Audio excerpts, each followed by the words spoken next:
Partager sa vie avec une femme du bout du monde, voilà quelque chose que Bernard, 57 ans, comptable à Lyon, n'avait jamais osé imaginer.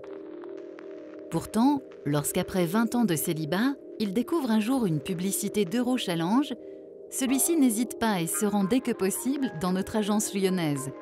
Là, il commence à comprendre que son âme sœur se trouve peut-être en dehors de la France. Après avoir sélectionné plusieurs profils de femmes susceptibles d'avoir les qualités qu'il recherche, c'est finalement une lettre qui va faire la différence. En effet, à des milliers de kilomètres de Lyon, Tibi Chao, 37 ans, commerçante à Ho Chi Minh, Vietnam, a craqué sur la personnalité de Bernard et le lui signale dans un courrier. Pendant des mois, Bernard et sa perle asiatique échangeront des mails, puis le comptable lyonnais partira au Vietnam rencontrer sa douce et tendre ainsi que sa famille. 3 mois plus tard, ce sera au tour de Tibi Chao de découvrir la France. Elle est proche de Bernard. Passant de vrais bons moments ensemble, le couple prend la décision de se marier et la cérémonie se tiendra au Vietnam quelques mois plus tard. Depuis le mariage, Tibi Chao a rejoint Bernard à Lyon, mais l'escale lyonnaise devrait être de courte durée pour la belle vietnamienne. En effet, dès que Bernard sera à la retraite, le couple franco-vietnamien envisage de devenir gérant d'un hôtel au Vietnam. Bernard poursuivra donc sa belle histoire d'amour à l'autre bout du monde.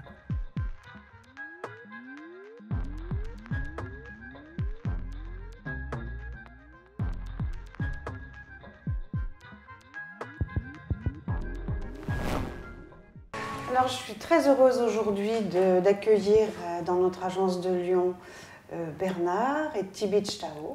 Tibi Chao, qui est une personne tout à fait charmante d'origine vietnamienne. Oui. Hein?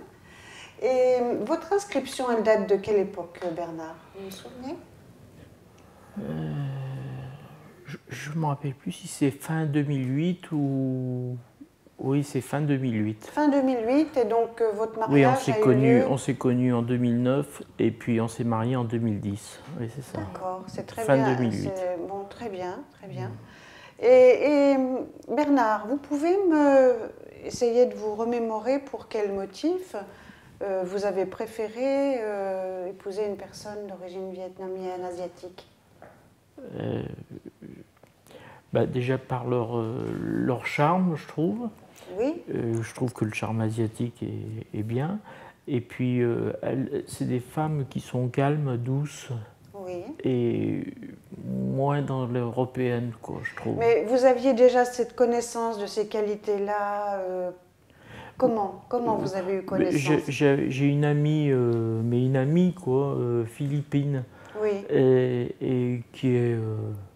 douce, qui est agréable. D'ailleurs, elle va se marier bientôt. Oui. Et c'est leur personnalité, je trouve, qui était agréable à oui. côtoyer. Quoi. Oui, voilà. Pourquoi un mari français alors que vous êtes vietnamienne? Un mari vietnamien? Non. Pourquoi non un mari vietnamien? Un Vietnamien... Oui, elle a déjà été mariée avec un mari vietnamien et bon... pas gentil. Oui, pas gentil. Elle n'ose pas trop dire. Pas trop fidèle. Ah oui.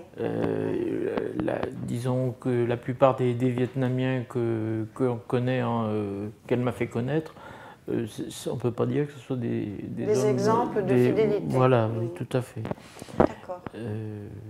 Et puis bon, ils ont d'autres défauts, mais enfin ça c'est oui. personnel. Vous vouliez un mari fidèle, gentil, attentionné, et c'est Bernard que vous avez trouvé qui incarne toutes ces qualités-là. Toujours gentil.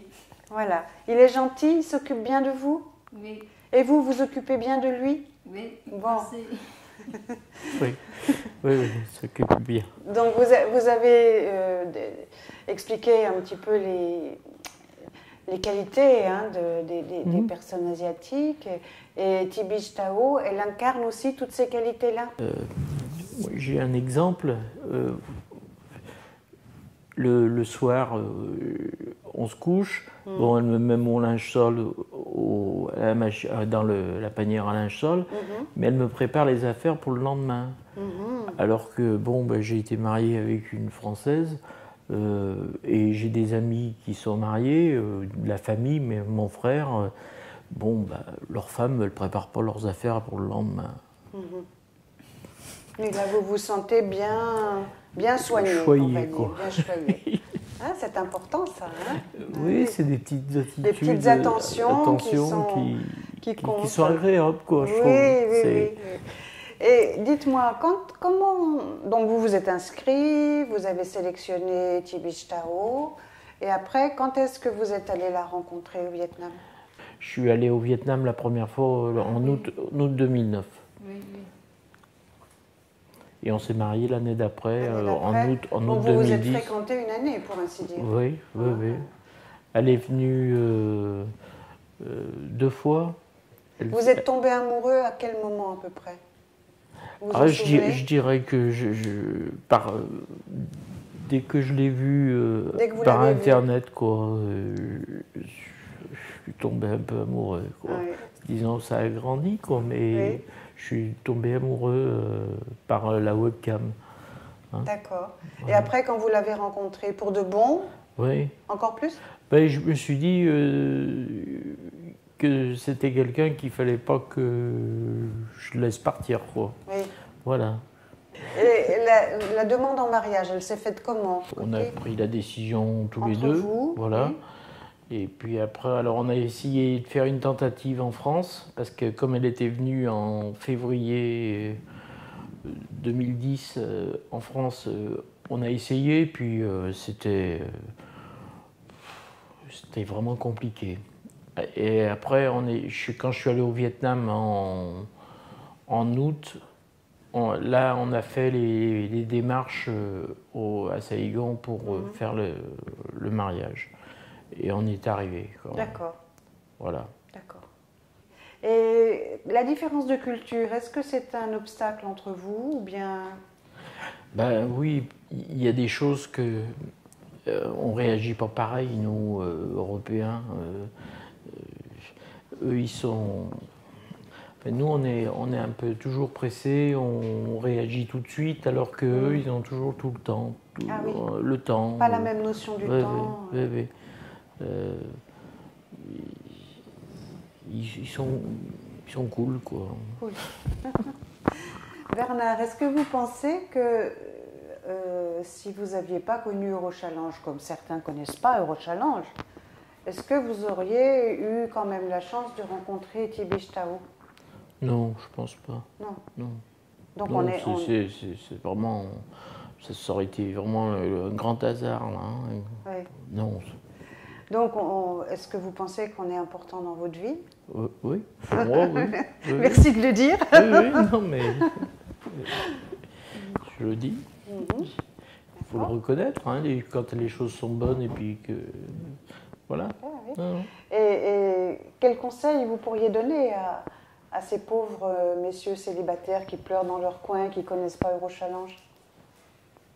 De s'inscrire, enfin, même pas de s'inscrire, déjà de venir découvrir. Oui. Et puis après, je pense qu'ils franchiront le pas.